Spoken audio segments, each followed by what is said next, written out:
Estão viralizando na internet uns lances bem bizarros do Cristiano Ronaldo pelo Al Nassr. Olha isso aqui.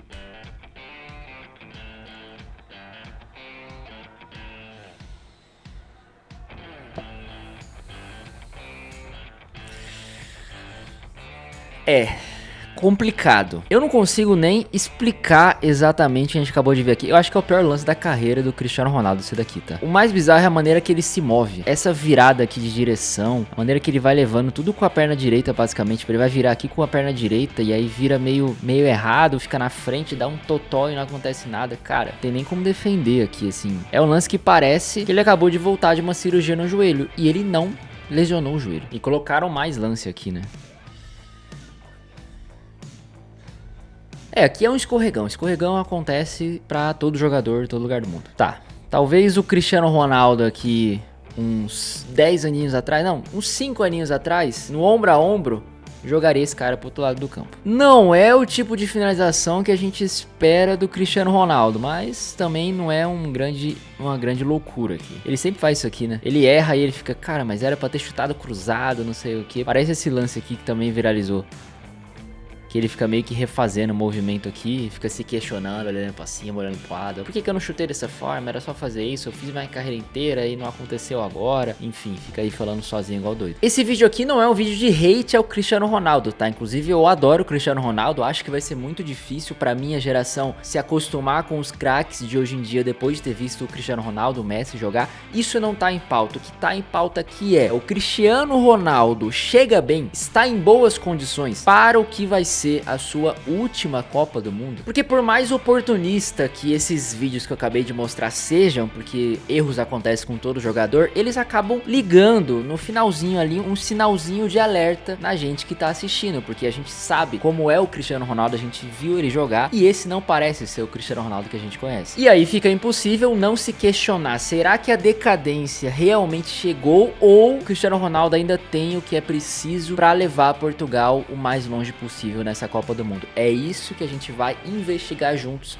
nesse vídeo aqui. Vamos começar olhando para os números então. Na temporada atual, o Cristiano Ronaldo disputou 28 jogos e anotou 26 gols e 2 assistências, o que dá uma média aí de uma participação em gol por jogo, uma média boa. E na artilharia do Sauditão, ele só fica atrás do Ivan Toney com 31 gols e do Quinones, que tem 29 gols na competição, o que mantém uns bons números que o Cristiano Ronaldo já tem tido desde que ele chegou no Al Nassr em 2022. Até o momento que eu tô gravando esse vídeo já foram 127 gols, 22 assistências em 144 jogos. De novo, voltamos ali naquela média de uma participação em gol por jogo, uma média inegavelmente muito boa para 4 anos em um clube. E se a gente olhar a média só de gols marcados, é 0,92 gols por jogo, quase um gol por jogo também. E é interessante que com essa média, a tendência é que o Cristiano Ronaldo bata a sua meta de 1000 gols marcados em 43 jogos, se ele seguir com essa mesma média de gols marcados, né? Porque hoje ele tem 971 gols marcados, mais ou menos por essa média 43 jogos, falta aí uma temporada praticamente o Cristiano Ronaldo bater essa média absurda, né? Que a gente vai demorar pra de fato entender o quão pesado, o quão difícil é chegar no que ele tá chegando. Mas vamos voltar aqui pro Al Nassr. No time do Jorge Jesus, ele tem formado uma espécie de dupla de ataque com o João Félix aqui na frente, no que lembra aqui a formação, inclusive, que o JJ usou no Flamengo, né? Aquele 4-4-2. Só que no Flamengo você tinha Arrascaeta de um lado e Everton Ribeiro do outro, que eram muito mais meias, né? Enquanto o Mané e o Coman são pontas ofensivos. Inclusive não é loucura você chamar essa formação aqui de um 4-2-4, considerando ainda que o Mané nos seus últimos 2 anos de Europa, no Bayern e no Liverpool, ele era escalado como camisa 9, como esse atacante de mobilidade aqui na frente. E é curioso ele aparecer aqui pelo lado esquerdo, até porque o Cristiano Ronaldo, por mais que nos últimos bons anos ali de Europa ele vinha sendo escalado sempre como o camisa 9, a referência ali na frente, camisa 9 não, que ele é camisa 7, né? Mas como o centroavante ali na frente, ele nunca foi nem nunca vai ser o cara de ficar preso dentro da área esperando o cruzamento o tempo inteiro. Ele gosta de sair da área, mesmo que seja para dar um toque pro Brozovic e depois voltar para a área, mesmo que seja para cair um pouco pro lado esquerdo, cair um pouco pro lado direito, mas para buscar uma finalização de fora da área, ele sempre faz esses tipos de movimentos. E nesses movimentos é o Mané que muitas vezes vem preencher esse espaço para ser opção dentro da área para conseguir completar as jogadas. Então os dois juntos eles têm conseguido funcionar muito bem. Olha nesse lance aqui, Cristiano Ronaldo fora da área vai buscar a finalização de longe e quem que já estava dentro da área para buscar um rebote para conseguir ser essa opção ali dentro. O Mané, justamente aqui, que não teve rebote, mas tava lá dentro da área. Em outros momentos você já vai ver os dois aqui nessa situação, o Mané um pouco mais à esquerda, Cristiano Ronaldo um pouco mais por dentro. Aqui consegue um bom passe, bom gesto técnico para quem, assim como eu, tá preocupado com gestos técnicos do Cristiano Ronaldo nesse momento. Um bom passe aqui pro Mané, que acabou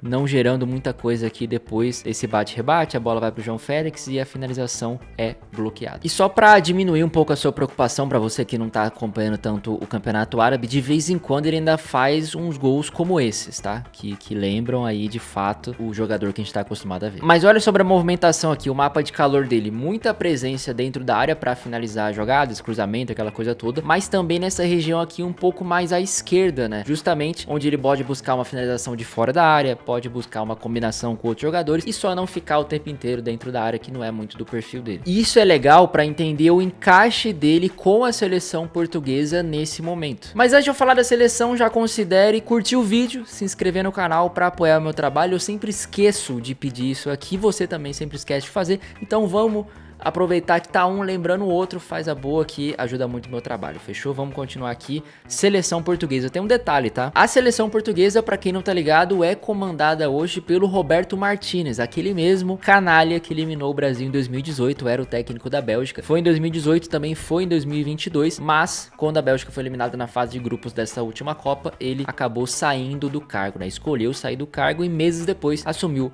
Portugal em janeiro de 2023 e tem montado a seleção desde então nesse ciclo completo para a Copa do Mundo e mesmo assim ainda não tem um time titular definido. Se eu tivesse que chutar, eu diria que Portugal vai estrear na Copa do Mundo com essa escalação aqui, mas tem muitas dúvidas, principalmente pelos lados do campo aqui no ataque, porque além do Pedro Neto, também tem disputando a posição aí Rafael Leão, João Félix, Trincão, Francisco Conceição também, pode aparecer esses dois jogadores em qualquer um dos dois lados, porque às vezes ele escalou dois pontas, às vezes ele escalou um meia pelo lado, como é o caso aqui do Bernardo Silva. E aqui eu não escrevi errado não, tá? O Rúben Neves, aquele que hoje tá no Al Hilal, tem mais prestígio com o Roberto Martínez do que o João Neves do PSG, que faria uma excelente dupla com Vitinha, mas eu acho que o Rúben Neves ainda tá um pouco mais na frente dele nessa disputa. E tem outras dúvidas, né? O companheiro do Rúben Dias aqui na zaga, se vai ser de fato o Matheus Nunes na direita, ou um Cancelo, ou o Semedo, enfim. Vagas que ainda não foram concretizadas, jogadores que ainda não se firmaram na seleção. Mas o importante mesmo para esse vídeo é falar que aqui na frente, o Gonçalo Ramos, que chegou a bancar o Cristiano Ronaldo na última Copa do Mundo em algumas partidas, não se tornou de lá pra cá e não se firmou de lá pra cá como se esperava que ele se firmaria, talvez para essa outra Copa do Mundo. E ainda assim o Cristiano Ronaldo aparece em várias partidas como uma peça importante para a seleção de Portugal. Eu acho que o melhor exemplo disso é a final da Nations League,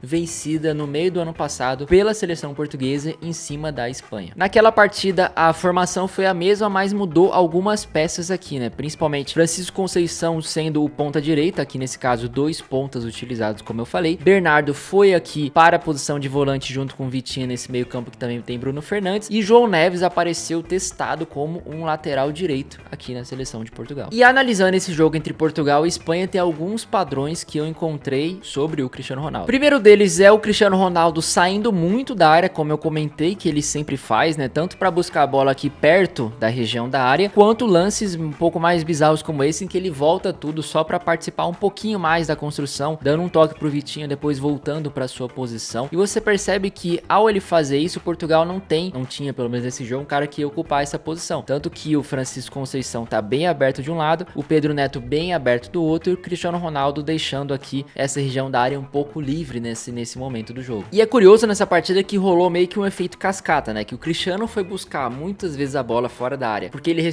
tava sendo muito pouco acionado na frente, e aí dá pra gente ver aqui que Portugal teve apenas 39% de posse de bola na partida, mas Portugal teve 39% de posse de bola na partida também também porque o Cristiano Ronaldo não ajudava tanto assim na pressão na frente. Não é que o Cristiano Ronaldo estava desobedecendo algum tipo de ordem, na verdade acredito que a seleção portuguesa já estava sabendo que isso aconteceria e estava preparada para isso. Acontece que você tem um atacante a menos que não vai pressionar aqui essa saída de bola, essa construção do adversário, e sendo o adversário um time que toca tão bem a bola quanto a Espanha, fica mais difícil. Portugal muitas vezes foi empurrado para o seu campo de defesa, a Espanha tranquila em rodar a bola de um lado para outro e acabar tendo mais domínio da partida. Portugal estava preparado para esse cenário tendo o Cristiano Ronaldo? Provavelmente estava, já sabendo que isso ia acontecer, mas mesmo assim teve uma certa dificuldade de igualar o placar e levar a partida para os pênaltis por causa desse quesito. E teve pelo menos 3 momentos da partida que o Cristiano Ronaldo foi participar da construção aqui em uma região um pouco mais perigosa do campo, acabou perdendo a bola e gerando um problema para a seleção de Portugal, que eu acho que foi uma questão assim, era claro esse passe de esquerda pro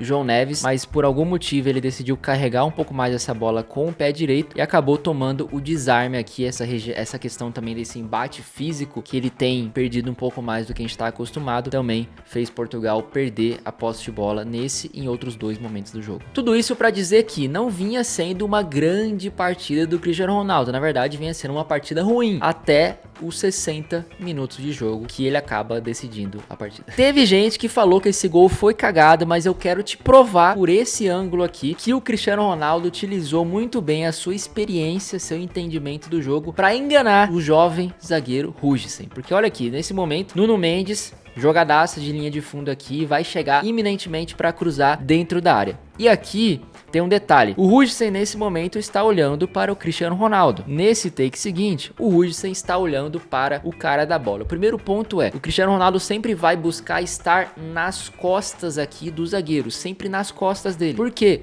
Porque assim ele força o zagueiro a ter que olhar para a bola assim e ter que olhar para você assim. E é nessa virada de pescoço que o zagueiro vai fazer que você vai conseguir ter vantagem e enganar ele. Porque nesse momento aqui, nesse próximo frame, quando o Huijsen olha, o Cristiano Ronaldo tá apontando como se ele quisesse essa bola no segundo pau, só que no segundo seguinte que o Huijsen olha pra frente, o Cristiano Ronaldo não tá indo pro segundo pau. Na verdade, ele finge que vai e ele fica. E o Huijsen vai na dele, vai no que ele olhou. O plano era justamente esse. O Huijsen cada vez ir mais pra longe e o Cristiano Ronaldo receber o passe do Nuno Mendes aqui por dentro, perto da marca da cal. Só que essa bola desvia no zagueiro e ela sobe. Só que quando ela sobe, o Cucurella, que veio babando aqui pra tentar impedir a finalização, ele passa da bola e aí o Cristiano consegue esticar a pernoca aqui e fazer o gol de empate que leva a partida para os pênaltis. Aí ele já pega a bola e sai mostrando para todo mundo, ó, eu só precisava de uma bola para decidir esse jogo, pô. Foi um lance da hora, foi um lance da hora. E aí, 25 minutos depois, 26 minutos depois, mais ou menos, Cristiano Ronaldo desaba no chão, completamente esgotado e acaba sendo substituído para nos lembrar que esse maluco tem 40 anos de idade. Ainda que sim, viralizou esse comercial aqui da Whoop, né, dessa empresa que tem aquela pulseirinha que mede batimento, sono, um monte de coisa da saúde. A pulseirinha do Cristiano Ronaldo diz que ele tem 28,9 anos baseados ali nos seus dados de saúde. Mostra o quanto ele se cuida de fato. Olhando dentro de campo, a gente percebe a diferença com essa idade avançada que ele tem. Então assim,